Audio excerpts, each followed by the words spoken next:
guys always really like them. I haven't posted one in a while, so I thought why not make another one. Before we begin, I want to just quick disclaimer, I'm still in the process of studying French, so if there's I'm obviously going to be trying my best, but if you have any corrections or suggestions or anything like that to help me improve my language skills, please leave them in the comments down below, and I would be super grateful. Super grateful. And also, you guys don't forget to follow me on Patreon if you want to see more exclusive ASMR videos from me. The link will be in the description box of this video down below. Without further ado, let's get straight into the video. Donc bonjour ou bonsoir à tous. Dans la vidéo d'aujourd'hui, je vais essayer de parler en français une autre fois. J'ai déjà fait plusieurs vidéos comme ça, donc oui, j'espère que je ne vais pas faire trop erreur. Mais si vous avez des corrections ou d'avis pour moi, pour m'aider à améliorer mon français, s'il vous plaît, laissez-les dans les commentaires parce que c'est très utile pour moi et je les apprécie beaucoup. Donc oui, dans la vidéo d'aujourd'hui, je voulais parler un petit peu des curiosités historiques. Je crois que j'ai fait 2 vidéos en français où je parlais d'histoires, ou seulement un.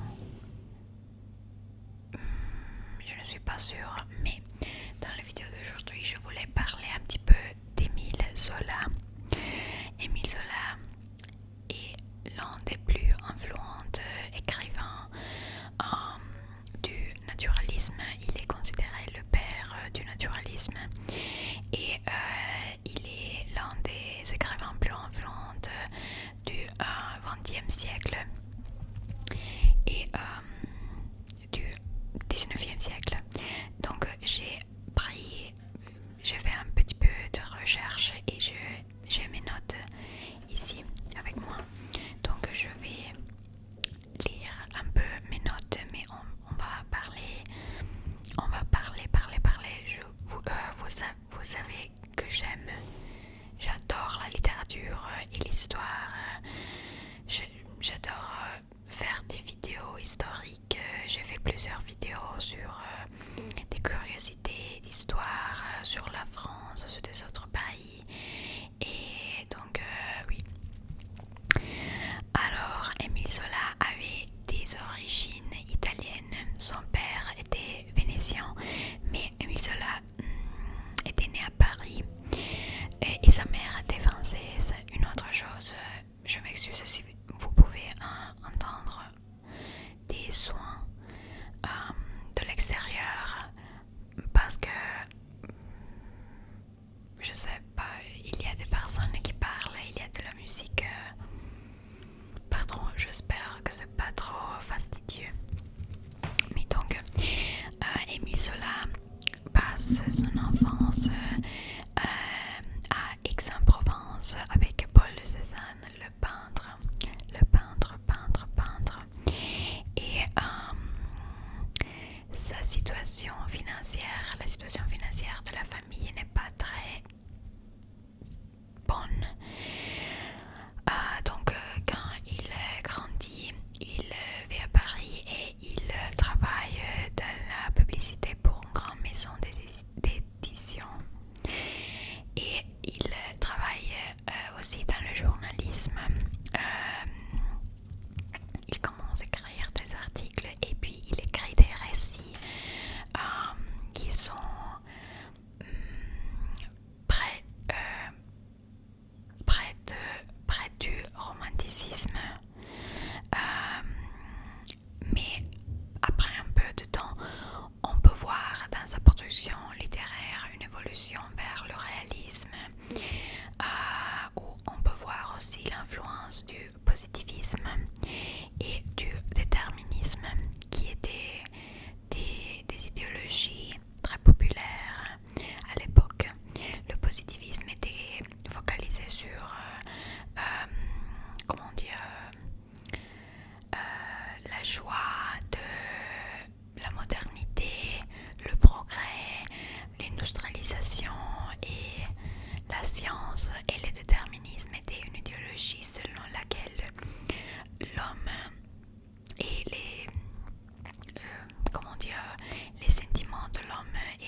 de l'homme dépendent de l'environnement et de la biologie, donc de sa hérédité biologique.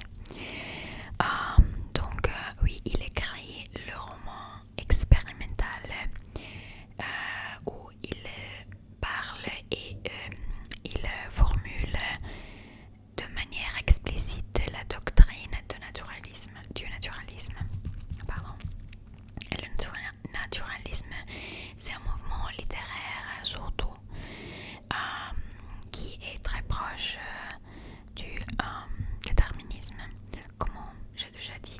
Et il est fondé sur la science, la conception de l'écrivain comme un observateur et un expérimentateur, un homme de science qui doit observer la réalité et expliquer le monde avec un point de vue très objectif et très détaillé. Donc dans les romans naturalistes, on peut voir des descriptions très minutieuses. Et le naturalisme est caractérisé par des techniques formales très spéciales, très péculières, comme par exemple la première est la technique de l'impersonnalité. La technique de l'impersonnalité qui est adaptée par Émile Zola est une technique selon laquelle l'écrivain doit disparaître en derrière du narrateur. Donc l'écrivain ne doit pas juger ou faire des commentaires sur la narration, sur l'histoire. Il doit disparaître complètement. Et l'histoire doit avoir une illusion du réalisme. Et donc, qu'est-ce qu'on fait? On utilise la langue populaire, donc l'argot en usage dans des milieux particuliers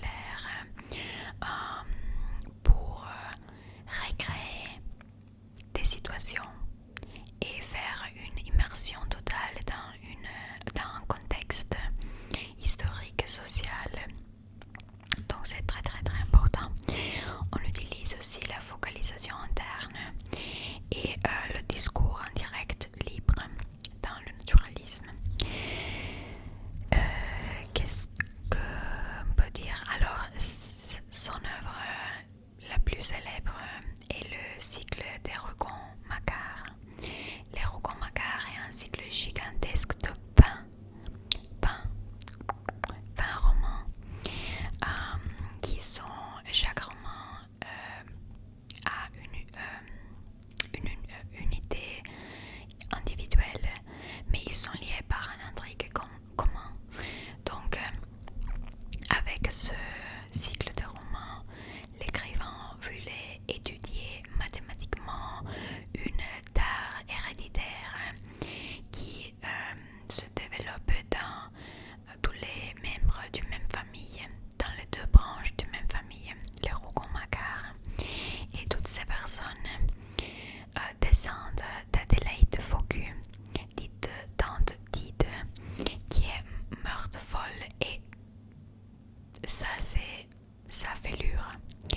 Et donc cette tare héréditaire détermine dans tous les individus de la famille toutes leurs manifestations humaines, les sentiments, les vices, les vertus, tout.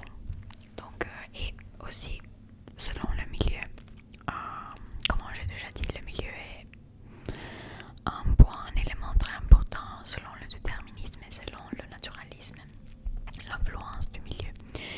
Donc oui, c'est ça. Et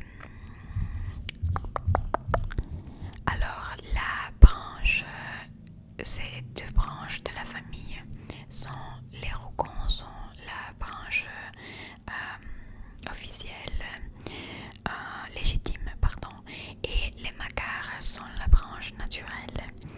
Et donc le premier livre du cycle s'appelle La fortune des Rougon, et il raconte